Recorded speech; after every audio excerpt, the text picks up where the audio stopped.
안녕하세요. 소리의 가치입니다. 구독과 좋아요, 알림 설정 부탁드려요. 오늘의 사연 시작할게요.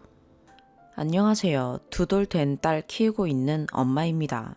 다름이 아니라 시조카들 육아 문제에 시어머님이 자꾸 저를 끌어들이려고 하시는데 너무 고민이 되어서 조언을 좀 구하고자 글을 남깁니다. 아주버님 댁에 아이가 둘이 있는데요. 큰아이는 8살 아들이고 작은아이는 3살 딸아이예요. 그런데 두 아이 모두 문제가 조금 있습니다. 큰아이는 여태 말을 아예 못해요. 엄마, 아빠 소리조차도요. 주변에서 다들 아이에게 문제가 있는 것 같으니 큰 병원에 가보라고 참 많이도 얘기했다는데 아이가 6살이 될 때까지도 부부가 둘 다 인정하지 못하고 그냥저냥 동네 언어치료 정도만 다니다가 결국 8살이 된 올해에 학교 입학을 앞두고 겨우 큰 병원에 가서 자폐 판정을 받았다네요. 큰아이를 키우는 과정에서 시부모님을 비롯한 가족들 모두가 참 걱정이 많았어요. 아이 아빠인 아주버님은 육아에 일절 관심이 없고 아이 엄마인 형님은 전업임에도 불구하고 정말 육아에 소질이 없달까요. 관찰력이 부족한 건지 미련한 건지 아이가 그냥 언젠가 말하겠지 하면서 정말 말 그대로 방치를 하는 느낌이 강했습니다. 아이를 하루 종일 TV와 핸드폰에 노출시키고 식사 대신 과자를 달고 살기도 하고요. 아이가 잠도 항상 새벽 1시나 되어야 잡니다. 재우려는 시도를 하지 않아요. 부부가 모두요. 상호작용이 되지 않으니 당연히 통제되지 않습니다. 어쩌다 기념일에 외식이라도 하게 되면 전쟁통이 따로 없어요. 결혼 안 한 미혼 아가씨가 통제 안 되는 조카들 부끄러워서 가족 외식에 참석하기 싫다고 할 정도니까요. 아무튼 두 부부가 육아에 있어서는 정말 문제가 많아요. 그런데 둘째도 문제가 있습니다. 둘째는 심각한 저체중이에요. 3살, 정확히는 28개월 된 아이 몸무게가 9kg라네요. 9kg면 돌 이전 아이들 몸무게거든요. 살이 안 찌는 이유는 하나입니다. 밥을 안 먹어요. 대신 여태 우유병에 분유를 먹습니다. 소아과에서도 분유를 끊어야 밥을 먹는다고 얘기했는데 형님은 아이 분유를 끊어줄 생각이 없어 보입니다. 상황이 이렇다 보니 모든 가족들이 자연스럽게 조카들과 제 딸아이를 비교해요. 저희 딸이 딱 평균치로 건강하게 잘 자라고 있다 보니 특히 시어머님이 저에게 자꾸 형님에게 육아 조언을 하라고 강요하세요. 네가 큰애한테 분유 끊고 밥 좀 먹이라고 말 좀 해라. 애들 밥을 어떻게 먹이면 되는지도 알려줘라. 큰애 병원을 알아봐서 같이 가줘라. 등등 자꾸 육아 조언을 하라고 전화하십니다. 저도 같은 아이 키우는 엄마이다 보니 아주버님과 형님이 육아하는 방식이 상식적이지 않다는 게 너무 잘 보여서 정말 답답하긴 하지만 그걸 제가 얘기를 한다는 게 참 어려워요. 그래서 그 조언을 남편에게도 밀어봤는데 결국 그 조언 때문에 남편과 아주버님이 싸우게 되더라고요. 그 이후 남편은 일절 얘기를 하지 않게 됐고 그래서인지 어머님이 저에게 더 집착하시는 것 같아요. 그럴 때마다 저는 어머님께 저는 절대 얘기 못한다. 100% 기분 나빠할 거다. 차라리 어머님이 얘기를 하시는 편이 낫다. 라고 꾸준히 받아치고 있긴 합니다. 뭐 안 먹히긴 하지만요.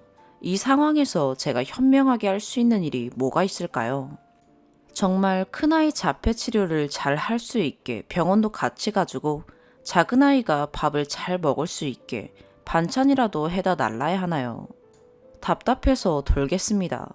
해법을 좀 알려주세요, 여러분. 추가, 다양한 의견 감사드려요. 일단 아주버님 내외 지능에는 아무 문제가 없어요. 아주버님 좋은 회사에 수년간 잘 다니면서 승진도 척척 돈도 잘 벌고요.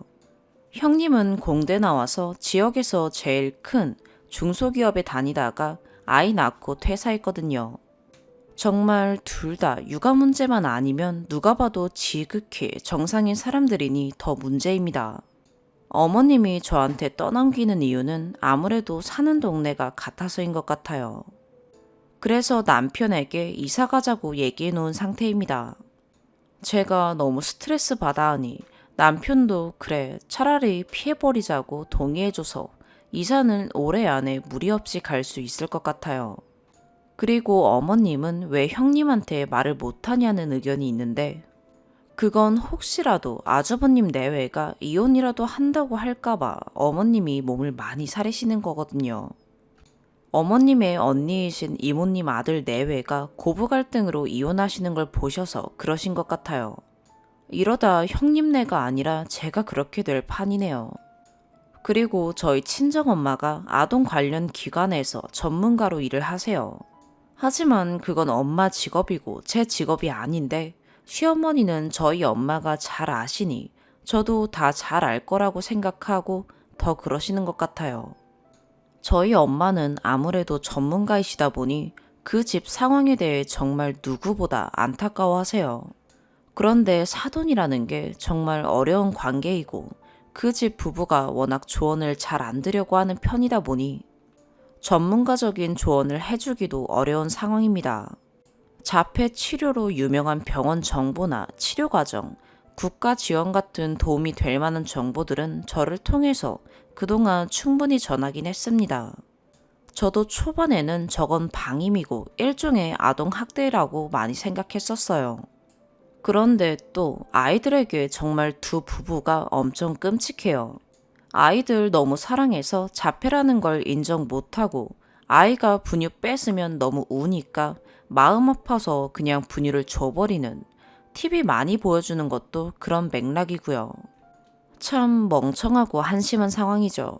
그게 아이들을 망치고 있는 건데, 아이들이 우는데 그럼 어떡해, 어쩔 수 없어, 이런 식의 육아. 처음엔 저도 작은 아이 홍삼도 사줘보고 큰 아이 자폐에 도움될 교구들도 사줘보고 그랬는데, 저의 노력이 전혀 도움이 되지 않는다는 걸 느끼고 이제는 신경 안 쓰려고 일부러 연락도 잘 안 해요. 같은 동네라 마트나 병원 오가면서 마주치게 될 때도 그냥 형식적으로 형님 잘 지내셨어요? 그럼 들어가세요 하고 지나치는 수준으로 약간 피하면서 지내고 있네요. 어머님에게는 일관된 태도로 응할 생각입니다. 저는 절대 말 못해요. 어머님이 하세요 하면서요. 형님도 형님이지만 육아에 손을 놓은 아주버님도 참. 초반엔 형님이란 의견 부딪히면서 육아 방식 놓고 싸우기도 했던 것 같은데, 싸우기 싫어서 포기를 했다고 합니다. 제 남편한테 말하길 어차피 본인은 출근해서 돈 벌어야 하고 종일 아이를 보는 건 형님이니까 한계가 있다고 그랬다네요. 그래도 아빠라는 사람이 포기를 하면 안 되는 것 아닌가요? 참 여러모로 답이 없는 집구석이구나 싶어요. 전 그냥 하려던 대로 쭉 신경 안 쓰는 게 답이겠네요.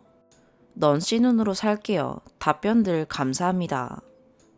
두 번째 추가.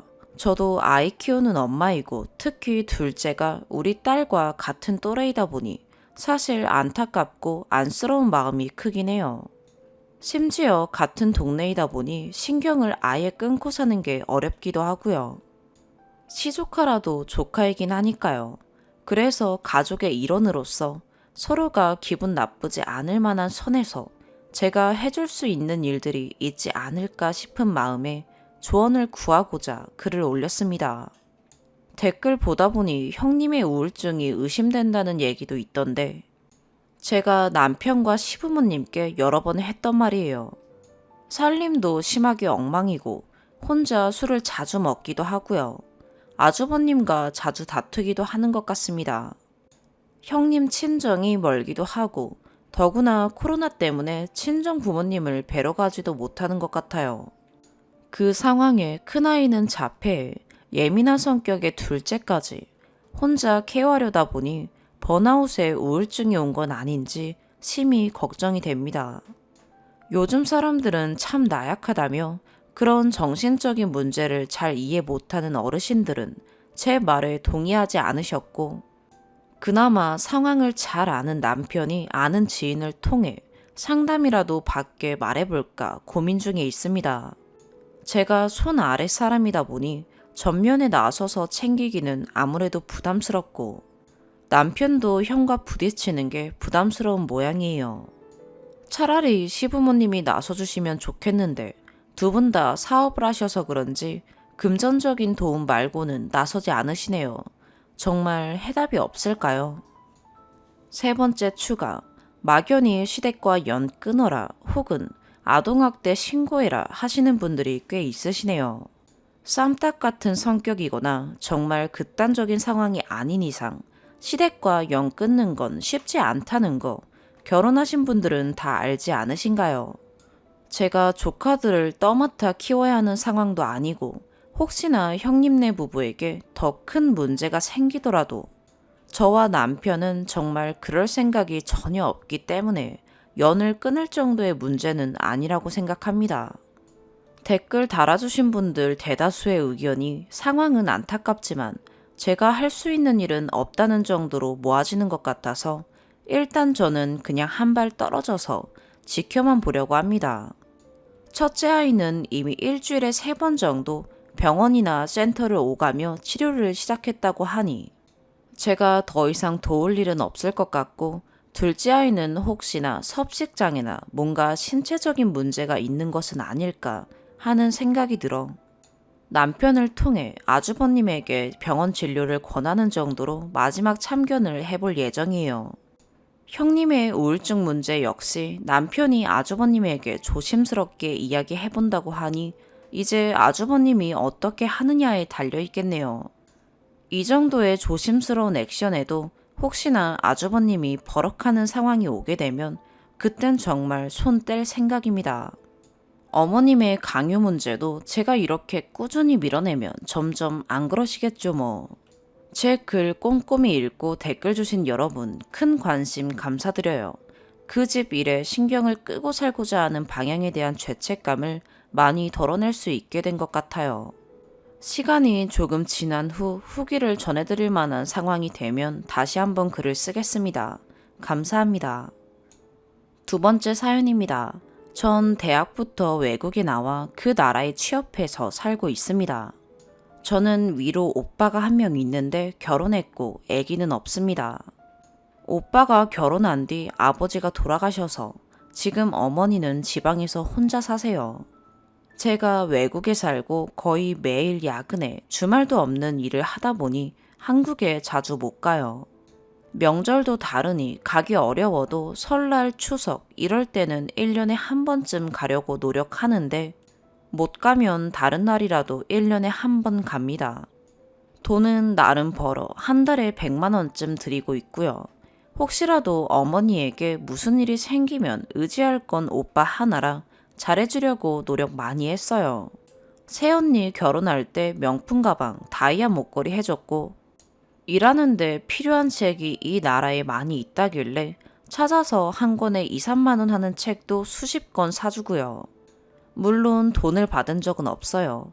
명절 때 가끔 보면 오빤 면세점에서 항상 술 사와라. 그래서 매번 사주고 좋은 브랜드 커플티 사주고 좋은 초콜릿, 과자, 가방 등등 부탁해도 다 사주고 그 외에도 선물 많이 드렸어요. 대신 제가 어머니 평소에 못 챙겨서 미안하다고 무슨 일 있으면 돌봐주면 감사하다고 라고 전했고요. 오빠 언니에게 부탁받은 거 해줘도 빈말이라도 얼마냐 돈 준다 이런 거 들은 적이 없네요. 그래도 제가 여유 있음 해주는 거니까 신경 안 썼어요.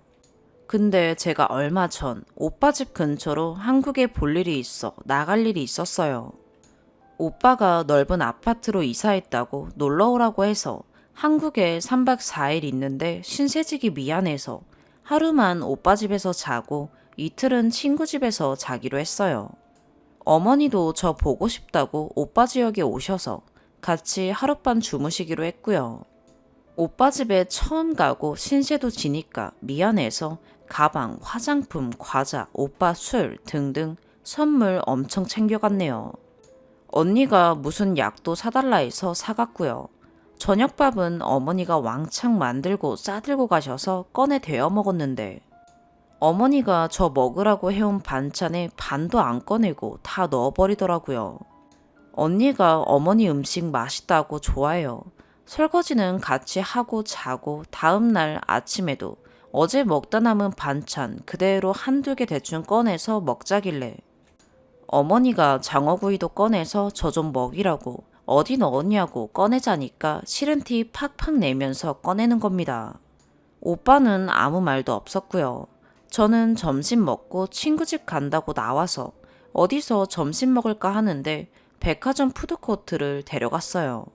전 푸드코트는 좋아해서 상관없는데 밥 사러 가려고 했더니 언니 오빠는 배가 안 고프대요. 그래서 제가 혹시나 해서 떡꼬치, 어묵, 튀김 등 외국에서 못 먹는 거 이것저것 사서 왔더니 오빠 부부가 제가 알러지 때문에 못 먹는 거 조금 사와서 내밀길래 전 못 먹는다고 두 분 드시라고 제가 산 것도 좀 드세요 이랬더니 배 안 고프다더니 잘 먹더라고요. 솔직히 염치 없어 보였어요. 집도 좋고 넓은 데 사는데 한국에 온 동생한테 그러는 게 정상인가요? 언니 오빠가 제가 사는 나라 오면 당연히 우리 집에서 재우고 맛있는 거 대접하려고 했는데 그럴 마음이 확 없어지더라고요. 그리고 어머니에게 잘하면 또 몰라요. 제가 안 가는 명절은 둘 다 어머니에게 안 가고 이번 어버이날은 양말조차 없이 용돈도 없이 와서 어머니가 차려주는 밥만 먹고 갔대요. 어버이날에 왜 어머니가 밥을 차려줘야 하나요? 아니 그럴 거면 왜 왔는지. 너무너무 속상한데 제가 외국에서 못 챙겨주니까 걱정돼서 잘해주고는 싶고 근데 솔직히 너무 받기만 해서 솔직히 섭섭해요. 제가 어떻게 하면 좋을까요? 추가. 거의 모든 조언대로 이젠 선물 안 하려고요. 사실 안 해야 하나 고민은 많이 했어요. 왜냐면 전 외국에 장학생으로 대학 간 거라 사실 집이 많이 여유가 없었어요. 계륵여입니다. 직장은 좋아서요. 오빠랑 언니 결혼할 때 저희 집에서 거의 해준 게 없어요. 물론 언니네도 없고 오빠가 모은 돈으로 준비했어요. 저는 사회생활 할 때라 여유 있어 제가 좀 좋은 결혼 선물을 한 거예요. 그래서 어머니가 언니 오빠에게 불만을 이야기 못하고 저도 솔직히 미안한 마음에 잘해주고 싶었어요. 눈치는 안 보는데 해준 것도 없으니 뭐라 말을 못하는 거죠. 어머니가 혼자 살면서 불편한 게 있으면 오빠만 챙길 수 있는데 그때 전 부탁만 해야 할 입장이라 미리 오빠 언니 섭섭하지 않게 잘해줘야지 라고 생각했어요. 그런데 제 마음같이 안 되네요. 너무 못해서 솔직히 저도 지쳐가고 고민됐는데 그냥 안 해주려고요. 사실 쓴 거 말고도 서운한 거 많은데 제가 결혼 때 준 똥가방 집에 가니 식탁 밑에 쓰레기 옆에 대충 나뒹굴고 있었던 거라든가 물론 모셔놓으라고 준 건 아닌데 그래도 선물 받은 걸 이거 안 써요. 이런 느낌으로 놔둔 점이 기분이 좋진 않아요. 제가 몇 번 책 사주고 딱 한 번 어느 날 언니가 이런 건 한 권에 얼마나 해요? 라고 물었는데 제가 2, 3만 원 정도요. 이랬더니 그리고 저번 추석 때는 하루 전에 내려온다고 해서 어머니가 미리 시장 보고 밥 차려 기다렸는데 추석날 오후 5시에야 이제 내려갈게요. 이렇게 연락이 왔대요. 전날부터 내내 어머니 전화 안 받다가 그날 오후 5시에 연락이 온 거죠. 추석인데 하루 종일 기다린 게 속상해서 힘들 테니 오지 말아라 그랬더니 네 이러고 그냥 안 왔대요. 속상해서 저한테 전화해서 우시더라고요. 음식도 잔뜩 했는데 안 와도 된다고 말 한마디 했다고 진짜 안 오냐고. 이제 음식하지 말라고 했어요. 역시 언니 오빠에겐 이제 안 주고 안 받기 하고 살려고요. 부탁받은 거 비싸지 않아 돈 받기도 애매했으니 아예 부탁 안 받을래요. 어머니께 더 해줄게요. 조언 정말 감사합니다. 마음 굳게 다지겠습니다. 두 번째 추가. 생각보다 많은 분들이 관심 가져주셔서 감사해요.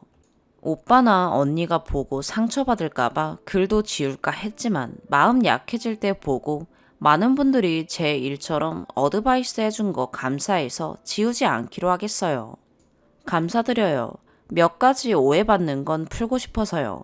사실 저나 어머니나 싫은 소리 잘 안 해요. 싫은 소리 할 상대면 그냥 말을 안 하고 말지요. 둘 다 시누이 짓, 시어머니 짓 이런 소리 듣기도 싫었어요. 자업자득이네요. 오빠 언니에게는 항상 어머니께 잘해줘서 고맙다. 잘해주면 나도 오빠 언니에게 잘해주고 싶다.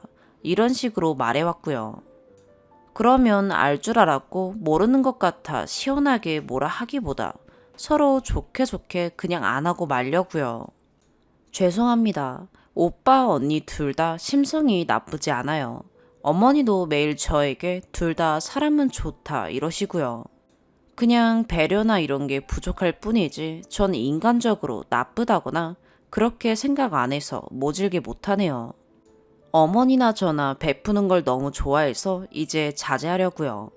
부탁받으면 그냥 핑계대고 다 거절할게요. 어머니랑 오빠가 다른 지역에 사는데 한 번 일 때문에 오빠가 사는 지역에 가야 했고 오빠가 꼭 자기 집에 와서 자라고 했어요. 언니도 꼭 와서 자라고 해서 그래서 일부러 간 거예요. 호텔에서 자려고 했더니 친구가 자주 못 보니 보고 싶다고 꼭 자기 집에서 자라고 했고요. 일 간 거라 이땐 어머니 사는 지방에서 숙박은 힘들었어요. 평소엔 당연히 어머니 집만 가요. 신상 들킬까봐 자세히는 못 적는데 한국은 1년에 한두 번, 어머니는 1년에 두 번은 여기로 오세요. 전 토요일, 일요일은 쉬기도 하고 안 쉬기도 하고 평일은 새벽 한두 시에 일이 끝나요. 손님 회사에서 상주하며 하는 일이라 평일에 쉬는 게 쉽지 않고 주말에 어쩌다 쉬어도 솔직히 집 청소, 빨래, 밀린 업무용 공부 조금 쉬다 보면 끝나고요. 1년에 한두 번 한국 방문용 외에는 연차 못 쓰고요. 토요일 아침에 한국 갔다가 일요일 저녁에 돌아오는 한국행이 말처럼 쉽지 않아요. 어머니도 몇 시간 얼굴 보는 게 힘만 든다고 하시고요. 어머니는 여기 말도 안 통하고 길도 모르고 아는 사람도 없고 제가 일 때문에 없으면 심심하다고 오기 싫어하세요. 어머니 때문에 한국 취업도 알아봤는데 연봉이 여기 반도 안 주더라고요. 한국 사람 세계 시장에서 보면 진짜 우수해요. 한국인은 진짜 우수한 인재들이 너무 많더라고요. 여기 오시면 말만 되면 다들 좋은 직장 싹쓸이 하실 듯 해요. 물론 인종차별은 있지만요. 제 대학, 회사 경력이 이 나라에선 엄청 인정받는데 한국은 별로여서 돈 벌어야 어머님 무슨 일 생기면 책임질 수 있으니까요. 네, 어떻게 보면 이기적이네요. 다들 너무 감사하고 이젠 그냥 안 주고 안 받고 더 효도할 수 있게 노력하겠습니다. 세 번째 사연입니다. 최대한 객관적으로 써볼게요. 정신 차리려 쓴 글이니 조언 부탁드립니다. 저는 26살 여자입니다. 남자친구는 33살이에요. 저희는 약 2년가량 만났습니다. 저는 서비스 직종에 근무하고 있고 대학 졸업 후 이제 2년차 접어들어요. 연봉은 3천 정도 됩니다. 남자친구도 서비스 직종에 근무하고 있고요. 보통 월 수령 300에서 500 왔다 갔다 하는 것 같아요. 월급이 고정적인 게 아니라서 200 안 될 때도 있어요. 처음에 만난 건 지인들 모임 자리에서 만났어요. 그렇게 만남을 이어가다가 어느 날 털어놓더군요. 자기가 사실 20대 때 결혼을 했었다고요. 헤어진 사유는 전처가 바람을 폈다고 했어요. 혼인신고도 하지 않았고 하우스 웨딩, 스몰 웨딩을 했었다고요. 당시엔 저게 크게 문제가 되지 않을 거라 생각해서 딱히 신경 쓰지 않았었어요. 남친이 했던 말들을 굳게 믿었고요. 원래는 내년쯤 결혼해야지 하고 생각했었어요. 그렇게 만남을 이어오던 중 최근에 남친 쪽 지인이 누굴 꼭 좀 만나야 하니 남친에게 비밀로 하고 혼자 올 수 있겠냐 그래서 알겠다 했어요. 그 자리에 나갔더니 전처가 와 있더라고요. 전처가 그날 말해준 얘기들은 다소 충격적이었어요. 일단 그날 나온 목적이 저를 구하기 위해서라고 하셨어요. 절대 그런 사람이랑 교제하면 안 된다고요. 추가로 전처분은 지인이 설득해서 나오신 거라 했어요. 두 번째 피해자 만들기 싫으셨대요. 얘기했던 내용을 정리해보자면 과거 연애할 때부터 결혼 생활까지 종종 폭력성이 있었대요. 집안 물건을 부수고 화를 제어하지 못했다고 하셨어요.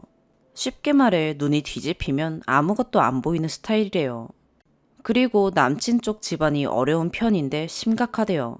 빚이 굉장히 많아 만약 결혼을 하게 된다면 그 피해를 고스란히 제가 입을 거라 하셨어요. 시댁의 횡포가 엄청 심했대요. 시어머니가 흔히 말하는 시집살이 시키는 스타일이어서 너무 힘들었다고 하셨어요. 그리고 종교에 심취하셔서 그 종교에 꼭 참석하고 헌금하고 살림살이랑 돈을 다 갖다 주시고 그러셨대요. 그래서 빚도 있는 거고요. 연애부터 결혼하는 기간 중에 바람도 종종 폈었대요. 그 충격에 전처분이 쓰러지신 적도 있었다고 하셨어요. 전처분이 임신하셨었대요. 남친이 책임지기 어려운 사람인 걸 알아서 지었다고 하셨어요. 오토바이, 친구 등 취미생활을 즐기는 게 과하다고 하셨어요. 그런 것들 때문에 사고가 난 적도 있었고 돈도 많이 들어갔고 남친이 하고 싶은 건 무조건 해야 하는 성격이라 말리지도 못한다고 하셨고요. 남친이 직업이 불안정해서 모은 돈이 없었대요. 그걸 알고도 전처분은 품었고 전처분 집안에서 그 돈을 다 해주셨대요.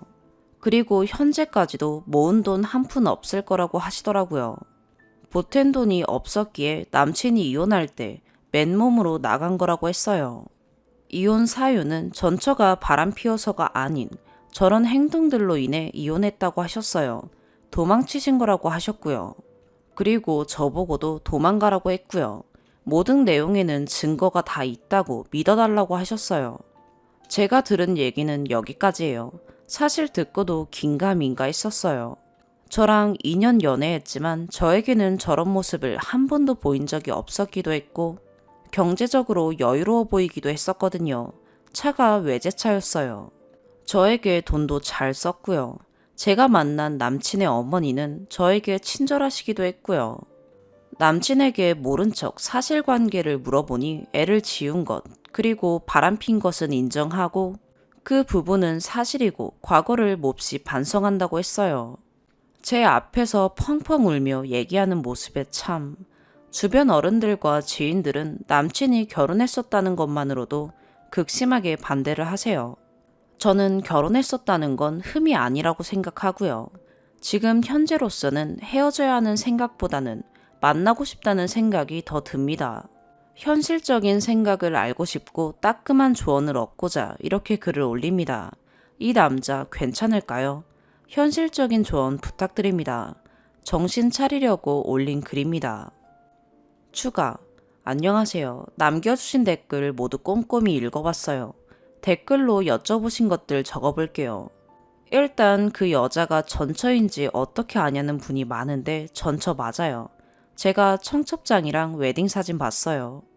외제차 말고 경제적으로 여유 있다고 느낀 건 제가 직장 거리 때문에 사정상 남친이랑 동거를 해야 했는데 남친이 오피스텔을 구할 때 돈을 다 부담하기도 했고 저에게 비싼 선물이나 그런 것들 사주는 거에서 그렇다고 느꼈어요.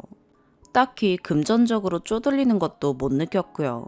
시댁 문제는 남친은 제가 시어머니랑 갈등을 겪을 것 같다면 시댁이랑 의절할 의사도 있다고 했어요. 시어머니랑 안 마주치게 해준다고요. 이런 건 쉬운 일이 아니지 않은가요? 모른 척 사실관계를 물어본 건 그냥 과거에 어떤 일이 있었냐, 전처랑 헤어질 때 어떻게 헤어졌냐 라며 제 나름대로 돌려가면서 피해 없도록 물어봤어요. 아이를 지운 건 남친은 여자친구가 아이를 가진 걸 몰랐대요.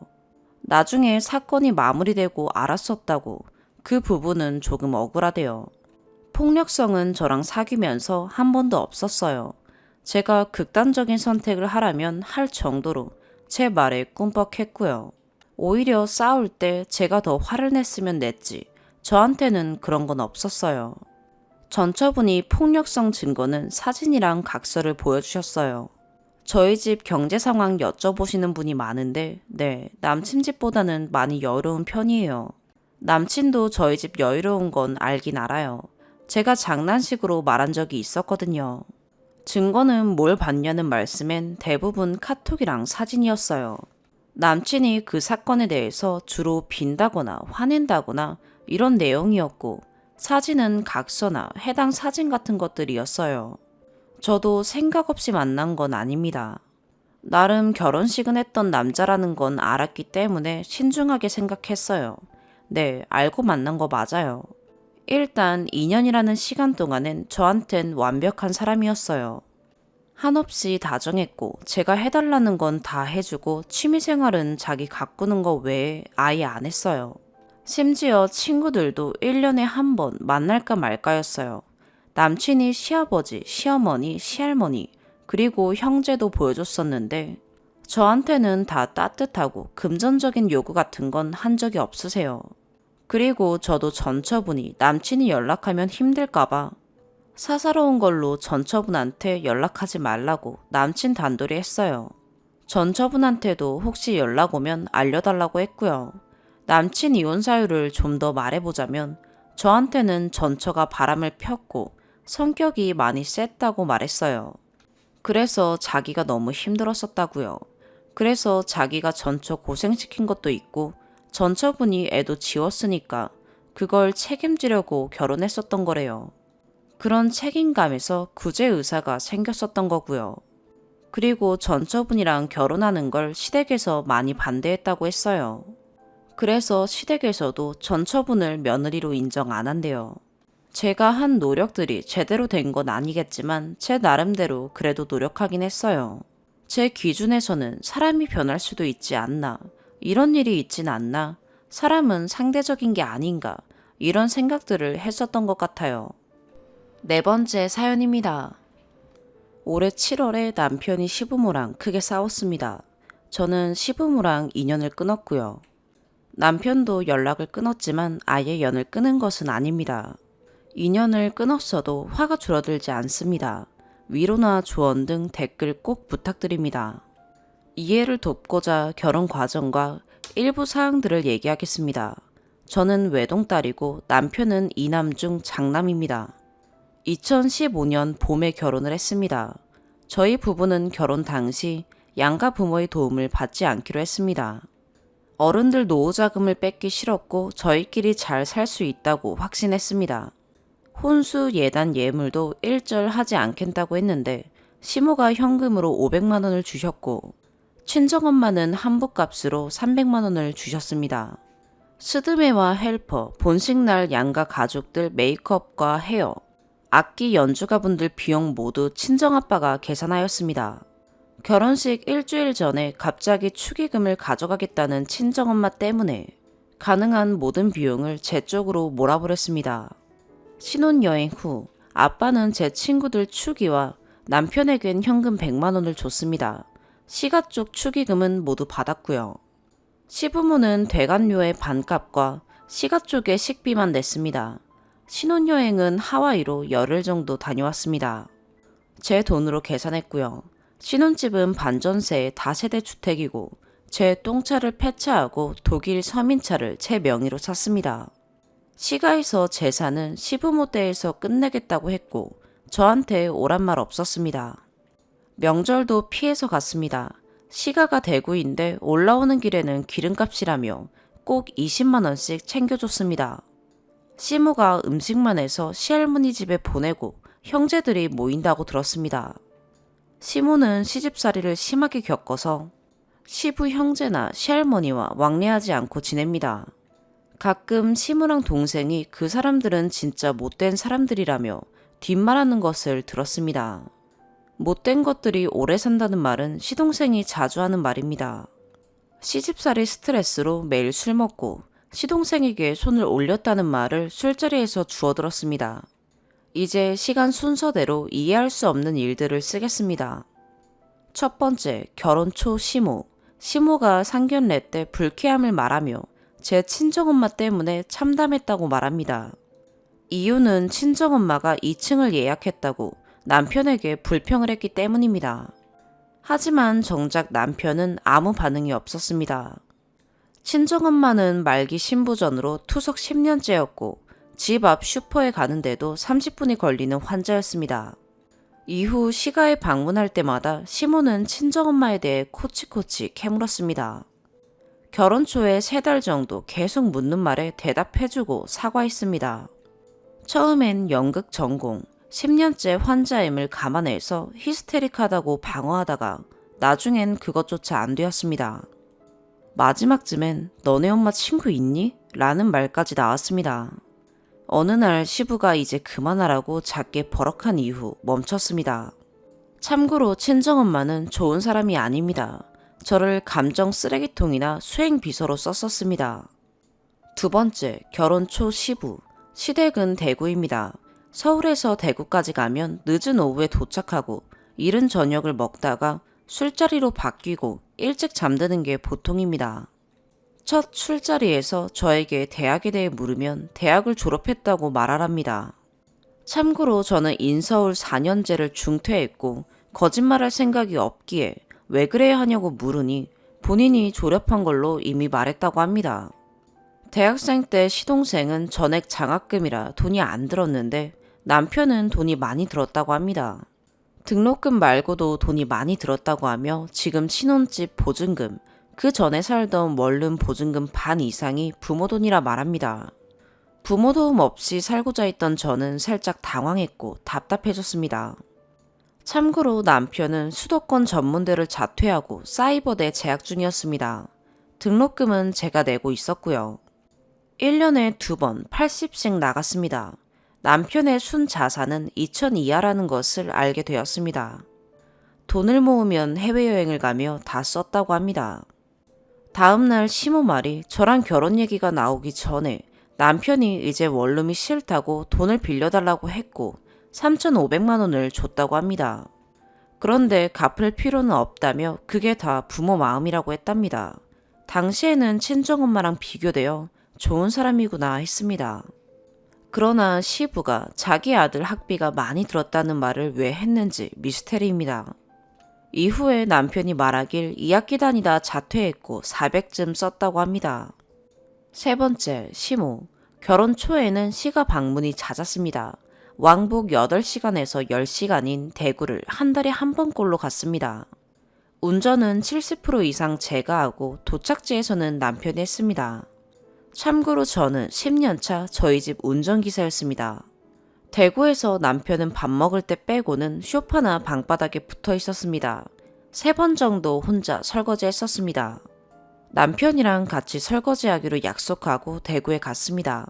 약속대로 남편이 주방에 갔는데 시무가 소파에 있다가 네가 뭐 하는 거냐 라며 놔두라고 남편을 끌고 나왔습니다. 주방에 들어가면 거기 떨어진다는 말을 했습니다. 이후 딱 한 번 설거지 같이 하고 나서 저도 설거지를 안 했습니다.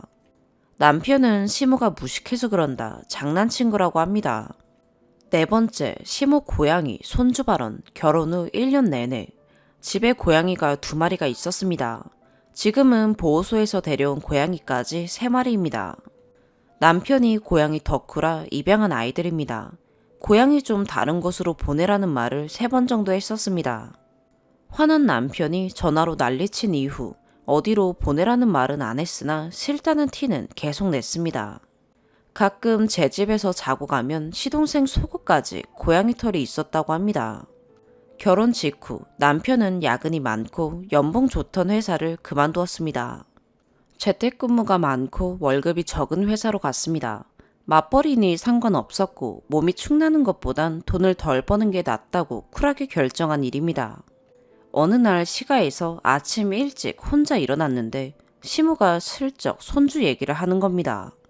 비슷한 시기에 결혼한 누구 며느리가 애를 낳았다며 지금 안 갖는 거냐면서 낳으면 키워줄 수 있다고 하는 겁니다. 손 빌릴 생각 없고 남편 월급을 말하며 애가 생겨서 외벌이를 하게 되면 그 돈으로는 못 산다고 했습니다. 남편 월급만 기준으로 하면 매월 100씩 마이너스라고 했습니다. 시모는 그럴 줄 알았다고 말했습니다. 그럴 줄 알았다라는데 뭔 소리인지는 아직까지도 이해가 가지 않습니다. 5번째, 회사 관련. 결혼 후 1년 내 저는 시중은행 계약 만료 이후 금융회사 사업을 하고 있었습니다. 저축은행 대출과 채권 일입니다. 시모가 지인, 친척들한테 며느리가 시중은행에 다녔었고 지금은 무슨 일을 한다고 하던데 잘 모르겠다고 얼버무렸다 합니다. 어떤 일인지 설명을 다시 해줬으나 이해를 못하는 게 아니고 안 하는 듯 합니다. 시중은행 다니는 며느리가 갖고 싶구나 싶었습니다. 기장 대행해주는 세무사가 있으나 일을 해보니 제가 회계, 세법을 모르면 안 될 것 같아서 전산 세무 회계 1급 자격증을 땄습니다. 합격했다고 말했더니 시모가 동네에 누구 딸이 고졸인데 세무사 사무실을 다닌다고 합니다. 세무사무실 여직원 할 생각으로 딴 거 아니고 사업 때문에 딴 거라고 재차 설명했습니다. 전 인서울 4년제 중퇴 학력이라 고졸 얘기에 기분이 나빴습니다. 사업하는 거 뻔히 알면서 세무사무실 고졸 여직원 얘기를 하는 이유는 뭘까요? 6번째, 시가 식구들의 행동, 결혼 후 1년. 결혼하고 1년이 지났는데 아빠가 평생 공무원 하다가 은퇴한 지 6개월 만에 폐암으로 돌아가셨습니다. 이 지경이 된 이유는 제가 결혼 직후 친정엄마 때문에 극단적인 선택을 하는 순간까지 갔다가 상담과 약물 치료를 받으면서 부모 전화를 차단한 상태였습니다.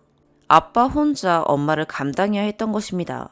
담배를 하루 2갑씩 태우고 매일 술을 마시는데 제가 옆에 있었으면 어떻게든 알아챘겠지 싶으나 옆에 있었으면 제가 먼저 세상과 단절했을 것 같습니다. 부모를 1년 동안 차단하고 아빠를 말기암 상태로 만났고 한 달 정도 간병해드렸는데 돌아가셨습니다. 장례는 공무원분들의 도움이 정말 컸습니다. 구청장님도 와주시고 3일 내내 장례식장이 가득했고 발인도 그러했습니다. 시부모는 제가 오지 말라고 했습니다. 참담하다던 친정엄마랑 마주치게 하고 싶지 않았습니다. 시동생은 바빠서 못 오는 게 당연했습니다. 시가 쪽 가족은 한 명도 오지 않았습니다. 물론 제가 오지 말라 했으니 괜찮습니다.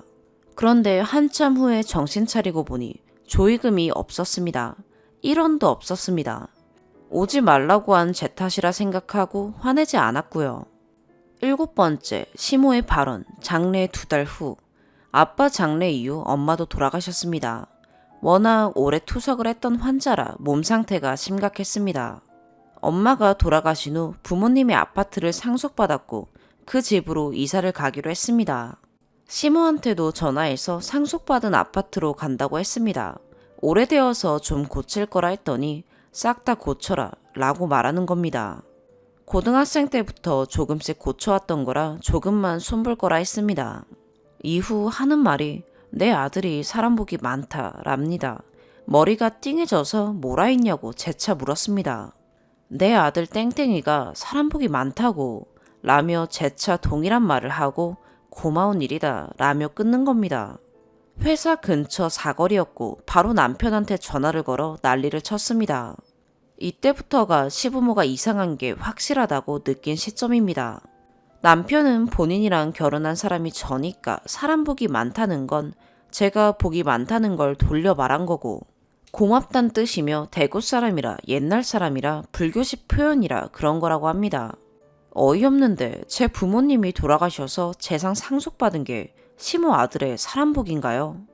8번째, 시부모 발언, 장례 2달 후. 장례 이후 첫 대구 방문이었습니다. 도착해서 대충 옷 갈아입고 나오니 시모의 첫말이 남편에게 결혼 축의금 혹시 너네 부모가 가져갔냐? 라는 물음이었습니다. 남편은 가져갔다. 근데 남는 것도 없었을 거다. 라고 말했습니다. 실제 제 쪽 보증 인원도 못 채웠습니다. 그런데 장례 끝나고 처음 보자마자 1년 전 축의금의 행방을 묻는 게 정상인가요? 거실 쪽으로 나와 저는 바닥에, 시모랑 남편은 소파에 앉았습니다. 그쯤 남편에게 독일산 첫 차를 사줬습니다. 시모가 남편에게 이제 만족하니? 라고 물었고 남편은 대충 얼버무리는 겁니다. 그리고 시부가 상속받은 아파트 값을 물어봤습니다. 경기도라 가격은 3억 초라고 말하고 왜 그렇게 싸냐고 이 동네에 짓고 있는 아파트 값들도 그것보다 비싸다고 계속 말하는 겁니다. 그날 밤 기분이 이상한 게 잠이 안 왔습니다. 집에 와서 남편을 잡으니 무식해서 그런다. 원래 말을 막 한다. 무시해라. 라고 합니다. 상속받은 아파트 집값이 생각보다 싸니 실망한 걸까? 제 부모 무시당한 것 같아 불쾌했었습니다. 9번째, 시모의 발언. 위살해 한 달 후. 경기도에 전원주택을 사기로 결정하고 시부모에게 말하니 한번 보고 싶다고 한 걸음에 올라왔습니다. 결혼식 이후 시부모의 첫 상경입니다. 집 구경하고 밥 한 끼 먹고 대구에 바로 가겠다고 합니다. 밥 먹는 자리에서 시모가 아파트에 에어컨 새 거냐고 물어보는 겁니다. 이사 가기 전 아파트 내부 사진을 보낸 적이 있고 에어컨 설치 장면이 있었습니다. 새 거라 했더니 얼마냐고 물어서 300만 원 덜 줬다고 했습니다. 그랬더니 그 에어컨을 두고 가라고 하는 겁니다. 이해가 안 가서 재차 물으니 에어컨을 두고 가야 집이 잘 나간다고 합니다. 계속 두고 가라고 하니 시부가 시모를 팔꿈치로 툭 치면서 니는 사줄 것도 아니면서 헛소리 그만하라 했습니다. 저는 원룸도 아니고 에어컨 못 살 사람들이면 45평 안 찾는다고 했습니다. 식사 후 커피 한잔 하자는 거 남편이 실수인지 고의인지 운전하다가 길을 잘못 들어서 그대로 헤어졌습니다. 그리고 집에 와서 결혼 생활 중 최악의 싸움을 했습니다. 경찰을 부르자 이혼하자는 소리까지 나왔습니다. 이전 일들까지 도저히 참기 힘든 상황이었습니다. 남편은 시모가 무식해서 그런다. 원룸 새놓을 줄만 알아서 그런다며 계속 방어하는 겁니다. 한 달 내내 싸운 듯 합니다. 말실수, 말장난 한 번만 더 걸리면 제가 자리에서 남편에게 눈짓하고 남편이 그 자리에서 엎어버리기로 협의를 받습니다. 새로 산 에어컨을 두고 가라는 것은 어떻게 이해해야 하나요? 제 아파트가 쓰레기라 새 에어컨을 끼워줘야 팔린다는 뜻인가요? 10번째, 시모의 발언. 위살해 2달 후. 남편이 이직 준비로 쉬던 중 혼자 대구에 놀러 갔습니다. 친구들 만나고 시가에선 잠만 자겠다고 했습니다. 혼자 온다는 말을 들은 시모한테 전화가 왔습니다. 목소리가 완전 쫄았더라고요. 무슨 일이냐고, 혹시 싸웠냐고 겁을 잔뜩 먹었길래 그냥 친구 보러 간다고 했더니 차 생기더니 혼자 잘 다닌다고 하더니 끊는 겁니다. 다음날 남편에게 잘 놀다 왔냐, 시가에선 별일 없었냐 등을 물었습니다. 남편이 시모 얘기를 해줬습니다. 그쯤 저는 독일 서민차를 미국차로 바꿨습니다. 시모가 제 차 바꾼 얘기를 하면서 돈 아껴 써야 하지 않겠냐, 여윳돈은 좀 남았냐 했다는 겁니다. 아들 차 샀을 땐 제 앞에서 아들한테 이제 만족하냐 했던 시모입니다. 목돈 쓴 저한테 고맙다, 미안하다의 표시는 하지 않고 아들에게 이제 만족하냐고 했었습니다. 차 안에서 그 얘기를 듣고 완전 개발작을 했습니다. 남편 차 살 때는 여윳돈이란 말을 몰랐다가 제가 차를 바꾸니 여윳돈이란 단어를 알았나 봅니다. 제 차값은 남편 명의였던 저희 신혼집 보증금 돌려받아서 산 겁니다. 남편의 전 재산이요. 11번째, 해외여행. 위살해 한 달 후. 남편이 이직 준비로 쉬는 사이에 가까운 해외여행 가기로 했습니다. 대만으로 패키지 4일 여행 다녀왔습니다. 시부모는 만나면 종종 같이 해외 나가고 싶다는 말을 했습니다. 남편이랑 나갔던 홍콩 얘기를 많이 했고 경비는 시부모네가 내겠다는 말도 같이 했었습니다. 대만을 다녀온 후 안부 전화를 하며 대만 좋았다고 하니 시모가 같이 한 번 더 가자고 하는 겁니다. 그리고 얼마 후 시댁에 방문했습니다. 대만 얘기를 또 꺼내며 같이 갔다 오자고 하면서 경비는 이라며 말을 흐리는 겁니다. 제가 각자 하는 거냐고 물으니 각자 하자고 합니다. 시부가 얘들 얼마 전에 다녀왔다고 자기끼리 가겠다고 일단락 되었고요. 그래서 시동생과 시부모 셋이 다녀왔습니다. 경비는 이때 기분이 더러운 것보다 시모 수준이 안타까웠습니다. 12번째, 시모 생일날 시부의 망언. 30만 원 정도 되는 가방과 30만 원의 상품권 가지고 방문했습니다. 볼 때마다 등상복에 전대 같은 거 차고 있어서 일부러 가방을 샀고 환불도 못하게 미리 사두었습니다. 30만 원 상품권 주면서 꼭 옷 사 입으셔라 했습니다. 참고로 시부모 생일 때 보통 50만 원 이상을 썼습니다. 그 전 시부 생일에는 90만 원짜리 핸드폰도 사드렸습니다. 그리고 제 생일날 100만 원이 돌아왔고요. 식사 자리에서 시부가 또 집값이 싸다는 말을 하는 겁니다. 세 번째 듣는 말이었고 지난번 그 말 때문에 제가 잠을 못 잤다. 대구 집 주변 지하철역 아파트값 검색해보니 비슷한 연식의 아파트 50평대랑 제 아파트 집값이랑 같더라 하니까 그건 길 건너 이마트 뒤의 아파트니 같은 동네가 아니라고 합니다. 시분의 건물 앞에 짓고 있는 아파트는 훨씬 비싸다고 합니다. 눈앞에 보이는 아파트인데 무슨 다른 동네인가요? 지금 짓는 건 새 아파트니까 당연히 비싸고 제 아파트는 23년 됐다고 말하고 일단락 되었습니다. 며느리가 상속받은 아파트 값에 왜 이렇게 집착을 하는지 모르겠습니다. 그리고 5월에 전원주택 이사 얘기 등을 했습니다.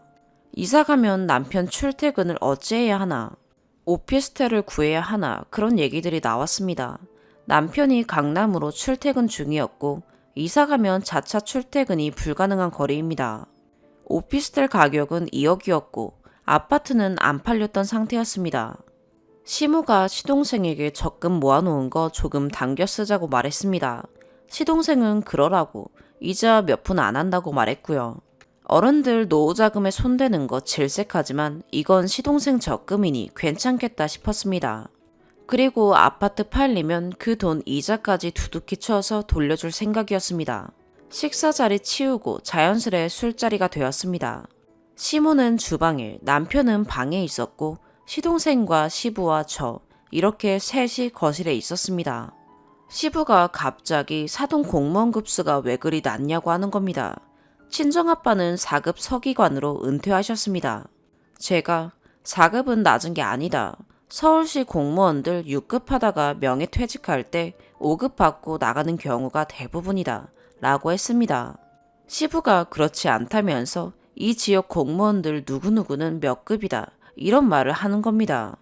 그건 보통 지방직이니 그렇고 서울시는 진급이 늦는다고 말했으나 시부가 납득을 안 하고 계속 그렇지 않다고 합니다. 제 담당 세무사도 공무원 준비했던 친구들도 다 제 아버지 진급이 빨랐다고 말한다고 해도 시부는 인정을 안 합니다. 제 아버지는 대학을 2번 다녔고 군대 갔다 왔고 행시 준비를 하다가 장사도 했었고 그래서 30 훨씬 넘어서 9급 시험 본 거다 라고 말을 했습니다. 시부가 그럴 줄 알았다. 그때에는 대학 나와서 9급 시험 안 봤거든 하면서 웃는 겁니다. 그럴 줄 알았다 해서 머리가 띵했습니다. 시부는 고졸의 원사 출신입니다. 시동생은 술에 취해서 해실거리기만 하고 남편은 없고 저도 술을 먹어 어버버 하다가 술자리가 끝나버렸습니다. 다음 날부터 또 남편한테 난리란 난리는 다 쳤고요. 13번째 주택 이사 후 이사 이후에 한 달 동안 주구장창 집수리만 했습니다. 매도인이 워낙 경우가 없어서 인도 받기까지 엄청 고생을 했는데 인도 받고 보니 하자도 있었습니다. 그 한 달 동안 아침 저녁으로 남편을 잠실까지 데려다 줬고 강남 회사까지는 지하철로 다녔습니다. 잠실까지는 완복 1시간가량 걸립니다. 술이 끝나고 시동생한테 지난번 얘기한 적금 좀 빌려달라고 카톡을 했습니다. 시무가 관리하니 연락하겠다고 답변 받았고요. 저녁 늦게 시무한테 전화가 왔는데 목소리 듣자마자 안 주겠단 소리 하겠구나 라는 직감이 들었습니다. 시무는 목소리나 표정을 못 감추는 사람입니다.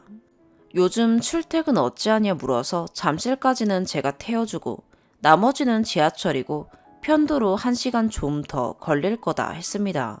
서울 사람들은 다 그렇게 다닌다고 하더라면서 아파트 잔금 받아서 사면 되는데 오피스텔을 지금 꼭 사야 할 필요 있겠냐. 시동생 돈 못 주겠다고 말하기에 알겠다 하고 끊었습니다. 그리고 남편 데리러 나가서 차 안에서 난리 쳤고요. 남편이 시모한테 바로 전화 걸어 엄청 퍼부었습니다. 참고로 이때 남편이 진심으로 분노한 것이 느껴졌었습니다. 5분도 안 되어 시동생에게 전화가 왔습니다. 시부가 매우 화가 났고 무슨 일이냐고 묻는 겁니다. 시동생은 당연히 적금 줄 거라 생각한 듯 합니다. 돈을 못 주겠다고 안면 바꿨다는 말과 함께 더 이상 못 참는다고 중재할 생각 말라고 하고 끊었습니다. 참고로 시가에서는 결혼 직후부터 돈 주겠다는 말을 계속했습니다. 대구에 살고 있는 건물을 팔아서 두 아들 2억씩 주고 남은 돈으로 아파트 가겠다고 했습니다. 부모 노후자금은 건들면 안 된다는 게 저희 생각이고요. 그래서 돈 얘기할 때마다 계속 돈 필요 없다, 그냥 사셔라 했습니다. 하지만 시부모는 매 방문마다 돈 주겠다는 말을 단 한 번도 빠지지 않고 했습니다. 술자리에 안주 같은 얘기라 보면 됩니다. 제가 돈 필요 없다고 했을 때 시모가 한 말이 있습니다. 저를 툭 치면서 시부는 팔라고 하는데 본인이 일부러 시세보다 비싸게, 대략 5천 정도 비싸게 내놨다고, 그래서 신기하게 아무도 보러 오지 않는다고 말하며 웃는 겁니다. 돈 안 받겠다는 사람을 놀리는 반복도 있었네요. 전화통화로 싸움한 지 며칠이 지나서 남편이 시동생에게 지금까지 월세 살 때도 돈 얘기 한 번 안 한 게 네 형수고 네 형수는 잘못한 거 하나도 없다. 매번 갈 때마다 돈 준다고 하면서 며느리 앞에 두고 돈 자랑하고 싶었나 본데 그거 다 알면서 그냥 넘긴 거다. 근데 이번 일은 내가 보기에도 정도가 지나쳤다. 사람 갖고 노는 것도 도가 있는 거고 물어보지도 않은 적금 얘기 먼저 했을 때나 지금이나 아파트 잔금 안 들어온 상황 바뀐 것 없다. 증여세 얘기까지 나왔던 거 기억하냐며 어이가 없다 라고 말했습니다. 시동생은 그랬었냐고 원래 팩폭은 아픈 거라고 말했고요. 14번째 마지막 접촉. 지금까지의 모든 일들 때문에 저는 참을 수가 없는 상태였습니다. 매일 위에 억울한 일들이 떠올라서 남편을 잡았습니다. 남편은 매일 미안하다, 무식해서 그렇다, 염치가 없어서 그렇다, 어떻게 해줄까 그래왔습니다. 그러다 갑자기 혼자 대구에 가겠다고 하는 겁니다. 본인이 조근조근 부모에게 잘못을 얘기해보겠다고 하는 겁니다. 결혼 초의 실수부터 최근 돌아가신 장인어른 공무원 급수 얘기까지 다 얘기하겠답니다. 2억 사건은 그닥 내상이 없었습니다. 애초에 시가에서 돈 받을 생각이 없었기 때문이죠. 그날 밤 10시 넘어서 남편에게 전화가 왔습니다. 얘기가 통할 줄 알았는데 시부모랑 말이 안 통한다는 겁니다. 시모는 일부러 그런 것들이 있어서 찔려하는 표정을 보이는데 시부는 왜 돌아가신 장인어른 급수가 어쩌고 그딴 소리를 하냐 했더니 진심으로 뭘 모르는 표정이었다고 합니다. 시모 말이 물으면 말을 하길래 제 친정부모 얘기를 그냥 해도 되는 줄 알았다고 합니다. 제 부모님이 이씨 왕가도 아니고 말을 하지 말라는 것도 아니잖아요. 그리고는 고성이 오가고 6탄전 직전까지 갔다고 합니다. 그 밤에 남편은 다시 집으로 올라왔습니다. 명절 때도 생일 때도 일절 방문하지 않겠다고 합니다. 저뿐만 아니라 본인도요. 본인이 시가 식구들을 보는 건 시동생이 혹시 결혼하면 상견례랑 결혼식 때뿐일 거라고 합니다. 15번째, 그 밖에 자잘한 일들. 에어컨 두고 가라고 했던 말을 곰곰이 생각해봤습니다. 월세 장사를 오래 해서 실수한 거라 나름 합리화시켰습니다. 시모가 마음이 좋아서 좋은 가구, 가전들을 넣어주는가 보다 라고 겨우겨우 넘겼습니다. 어느 날 월세방에 넣어줄 TV를 사야 한다면서 모델명을 카톡으로 보내고 주문해달라고 하는 겁니다. 쇼핑몰에서 검색을 해봤습니다. 시중에 존재하는 중고 아닌 TV 중 가장 싼 것입니다. 제 합리화가 틀렸나 봅니다. 그리고 아빠 장례식 이후 남편 건강이 걱정됩니다. 100만원짜리 건강검진을 시켰고 보호자가 계속 있어야 한다길래 저는 안 했습니다. 검사 후 시모랑 통화하다가 저는 건강검진 안 받은 것을 알게 되었습니다. 시모 목소리가 너무너무 밝아졌습니다. 너도 받지 그랬니? 하는데 시모는 목소리와 표정을 감추지 못하는 사람입니다. 자기 아들만 검사시켜서 기분이 좋은 겁니다. 이유는 모르겠고요. 결혼 초에는 고추, 밑반찬 같은 자잘한 것들을 받아오곤 했습니다. 남편이 이거 다 갚아야 하는 거라고 받지 말라고 하기에 서서히 안 받기 시작했습니다. 어느 날 시모한테 전화가 왔습니다. 들기름 남았냐고 물어보는 겁니다. 무슨 들기름이냐 하니 본인이 몇 달 전 준 것이 있는데 혹시 안 먹었으면 돌려달라고 하는 겁니다. 알겠다 하고 끊었는데 기분이 너무 더러워지기 시작했습니다. 들기름 보내고 고맙다는 인사는 받았을 거면서 돌려달라는 건 무슨 경우인지 모르겠습니다. 한 번은 아파트 이사 갔을 때 오래된 양문형 냉장고가 있었습니다. 제가 10년 전쯤 산 그 당시 최고급 냉장고입니다. 추억도 있고 그냥 쓰려고 했는데 그 냉장고 때문에 차단기가 자꾸 떨어지는 겁니다. 그래서 인터넷으로 제일 싼 양문형 냉장고를 샀습니다. 식사 자리에 어쩌다가 양문형 냉장고 샀다는 말이 나왔는데 시모가 나도 양문형 냉장고 갖고 싶다 이 말을 계속하는 겁니다. 제가 사주겠다고 했으나 시부가 뭐라고 하니 갖고 싶다던 말을 멈췄고요. 시모의 나도는 여러 번 있었던 일입니다. 그리고 시동생이 올해부터 원룸을 얻어 혼자 살고 있습니다. 시모가 주기적으로 방문을 하는데 가면 집골이 엉망이라고 합니다. 그러면서 속상하다며 빨리 결혼을 해야 한다고 하는 겁니다. 지금까지 집안일 해주다가 이제 다른 여자에게 바통 터치하는 거냐 물으니 그게 아니고 라면서 어버버 하는 겁니다. 당한 일이 많아 시부모가 실수하면 바로 지적하기로 마음 먹었을 때입니다. 대충 이 정도입니다. 더 있겠지만 이 정도만 쓸게요. 결국 인연을 끊는 것이 되었는데 전 시부모한테 사과도 못 받았고 제 아버지 수모는 어찌해야 할까 싶네요. 아빠 납골당에 갔는데 옆에 사람들이 많아서 속으로만 아빠한테 말을 걸었어요. 혹시나 말 걸다가 시부 망언이 튀어나올까봐 엄청 신경 써야 했어요. 계속 드는 생각은 남편이 시부모랑 친하게 지내는 거 아니라고 했는데 제가 등신짓해서 아빠가 이런 수모를 겪었나부터 시작해서 남편은 왜 시부모가 헛소리할 때마다 내 옆에 없었는지 왜 진작에 엎어버리지 않았는지 그냥 너무 답답하네요. 남편은 시부모가 좋은 사람이 아니다. 고등학교 졸업하자마자 집 나왔다. 친하게 지내지 마라. 이런 말들을 많이 했었어요. 아직 아이는 없지만 생겨도 시부모 만날 생각은 절대 없고 정말 생을 마감할 때까지 안 보고 살 거예요. 혹시 시가에서 저에 대한 말이 나오거나 행사에 끼라는 등 며느리 돌이 얘기하면 저희 부부는 서류상 이혼도 하기로 얘기를 했어요. 남편이 장인어른이 살아계셨으면 장인어른이랑 셋이 사는 거 괜찮았을 거다 얘기한 적도 있어요.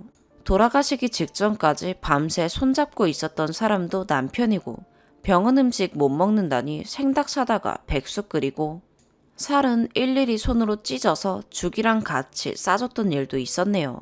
3일장 내내 날 지켜준 것도 남편이고요. 가끔 제가 시부모 때문에 화를 내면 남편이 어떻게 하면 화가 풀릴까 하면서 나쁜 사람들이라고 쯧쯧 해줍니다. 그러면 제가 대머리에 매생이국을 엎어버리고 싶다고 농담하면서 풀죠. 이 얘기들은 최근까지 아무한테도 안 했던 얘기입니다. 제 주변인 3명 정도 알겠네요. 어떻게든 이해하고 합리화해보려고 했었거든요. 시부의 제 아버지 뒷말 사건 전까지 악의는 없다고 생각했었습니다. 지금은 자격지심과 질투에 악의적으로 한 행동이라 봅니다. 추가, 댓글들 정말 감사합니다. 비슷한 생각들을 하게 되는 것 같습니다. 저 역시 제가 잊을만 하면 화를 냈으니 남편이 힘들었을 거란 생각을 많이 하거든요. 불륜 사실을 알고 난 뒤 덮자고 해놓고 매일 남편을 잡는 아내 느낌이랄까요. 그래서 요즘은 문득 생각이 나더라도 아무 말 하지 않고 다른 일을 찾습니다. 사례가 결혼 초부터 쓰여지다 보니 별것도 아닌 것에 맨날 난리친 것으로 오해를 하시는 것 같아요. 난리치기 시작한 건 장례식 이후가 처음입니다. 7번째 내용인데 사람 복이 많다는 말에 처음으로 난리쳤지요. 결혼 1년 2달 지난 시점이네요. 처음엔 시부모를 좋은 사람이라고 믿었습니다. 장례 이전의 일들은 그냥 세대차나 지역차라고 생각하고 지나갔던 일들이지요. 올해 봄까지도 명절, 생신 꼬박 챙기며 왕복 10시간 가까이 운전하며 절대 섭하지 않을 금액의 선물도 드렸어요. 남편이 너무 과하다고 금액을 깎을 정도였죠. 시부모도 나름 잘하려고 노력들을 했었던 것 같아요. 명절 피해서 오라는 것, 기름값 챙겨주는 것, 안부 연락 요구 안 하는 등이요. 그런데 장례 이후에 무심코 본색들이 드러나 버렸다고 느껴지네요. 오늘의 사연 여기까지입니다. 구독과 좋아요, 알림 설정 부탁드려요. 시청해주셔서 감사합니다.